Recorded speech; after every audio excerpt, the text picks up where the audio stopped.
Gasoline gets people where we gotta go, but let's talk a little bit about the price though. At the pump we know it's like a living hell, but even worse, we've been damaging the earth as well. And there are other choices that we could be taking. A hydrogen fuel cell is in the making. It breaks down water and turns it into fuel, emitting zero pollution, which is real cool. But what about dollar signs? Talk about the fee to keep the earth clean. Tell me what it costs me to drive it around. Costs almost none, but the fuel cell, it costs about $1 million.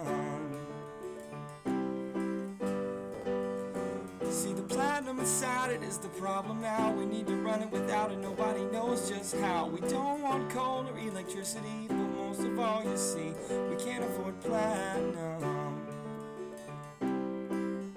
We can't afford platinum. Whoa, whoa, whoa.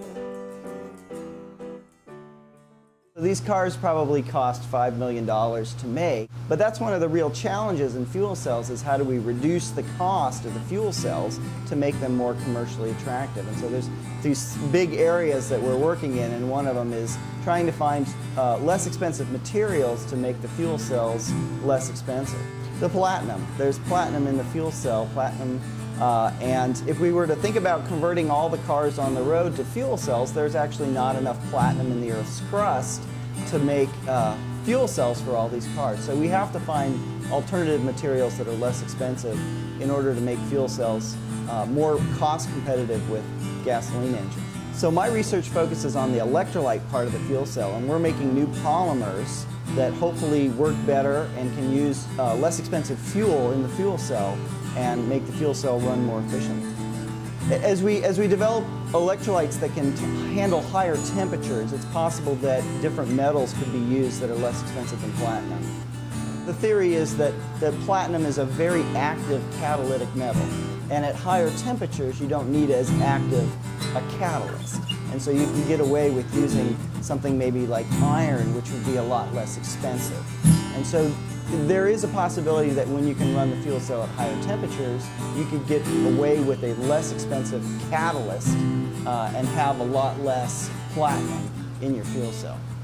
And so there's hopes that that can greatly reduce the cost of the fuel cell. So I think that fuel cells are going to wind up being the power source of the future. We have to get away from burning every little scrap of carbon that we can find and find a fuel that we can produce electricity from that is not going to produce greenhouse gases. And I think the combination of hydrogen produced from solar power and fuel cells to make electricity is the best route forward. And there's a lot of technical challenges there, but I've always been impressed with the human race's ability to overcome technical challenges. And I think that the fuel cells and hydrogen fuel represent the fuel and an engine of the future.